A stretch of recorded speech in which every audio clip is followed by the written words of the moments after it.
Good morning dear students, welcome to study with Aakash. आज हम लोग क्लास 3 का मोरल एजुकेशन बुक का चैप्टर 4 पढ़ेंगे, जिसका नेम है छोटी शरारत दूसरों की हानि। यानी हमारा छोटा सा भी शरारत वो दूसरों के लिए नुकसान बन सकता है। तो देखते हैं इस कहानी में कैसे छोटी शरारत दूसरों की हानि बनती है। रेसिस में विजय ने केले खरीदे और केले खाकर छिलके सड़क पर फेंक दिए। रेसिस का मतलब होता है लंच का समय जो होता है। तो उस समय विजय जो है वो केला खरीदा और केला खा करके उसका छिलका जो है सड़क पर फेंक दिया। अब लाला दयाराम जी का मकान स्कूल के पास ही है। लाला जी किसी काम से बाहर सड़क पर निकले। अब उनको कुछ काम था तो वो सड़क पर निकले। उनका पैर केले के छिलकों पर पड़ा और वे फिसलकर धड़ाम से सड़क पर गिर पड़े। विजय ताली बजाकर हंसने लगा।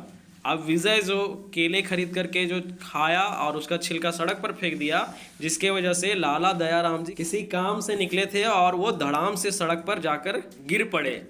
और विजय जो है वो खुशी के मारे ताली बजा करके हंसने लगा।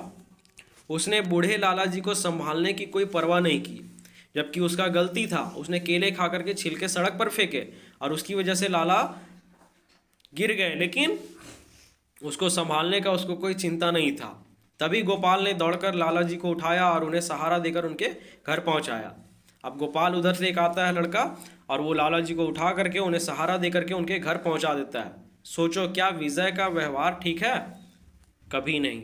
वो बहुत गलत किया, उसे ऐसा नहीं करना चाहिए था। याद रखो, तुम्हारी छोटी सी शरारत से दूसरों की बड़ी हानि हो सकती है। दूसरों के दुख में हंसना तो बहुत ही बुरा है। यदि कोई ऐसी बुरी घटना घट जाए तो आगे बढ़कर दुखी व्यक्ति की सहायता करो। अब यहाँ क्या बताया गया कि हमारी छोटी सी शरारत दूसरों की बड़ी हानि हो सकती है, जैसे कि अभी लाला जी के लिए हो गया। और दूसरों के दुख में हंसना तो बहुत ही बुरा है। यदि कोई ऐसी बुरी घटना घट जाए तो आगे बढ़कर दुखी व्यक्ति की सहायता करना है, ये नहीं कि उसके दुख पर हमें हंसना चाहिए। जो दूसरों के दुख में दुखी नहीं होता उसे अच्छा व्यक्ति नहीं कह सकते। आप किसी दुखी व्यक्ति को देख करके उसे अगर दुख नहीं होता है तो उसके अंदर से इंसानियत मर गया है। दुख तो तुम पर भी पड़ सकता है। ऐसा थोड़ी ना है कि जीवन भर जो है हम सुखी रह सकते हैं। हमारे जीवन में भी दुख आ सकता है। जैसे मौसम बदल सकता है, जैसे ऋतु बदल सकता है, उसी तरह से जो है सुख दुख भी जो है वो बदल सकता है। अगर आज कोई सुखी है तो कल उसके पास भी दुख आ सकता है। अगर कोई आज धनी है तो वो भी कभी गरीब हो सकता है। अगर कोई गरीब है तो वो आगे चल करके वो भी धनी हो सकता है। यदि तुम्हारे दुख में कोई हंसे तो तुम्हें कैसा लगेगा? इसलिए ध्यान रखो, तुमसे विजय जैसी गलती ना हो जाए। तुम गोपाल जैसे बनो, दूसरों की मदद करने के लिए हमेशा तैयार रहो।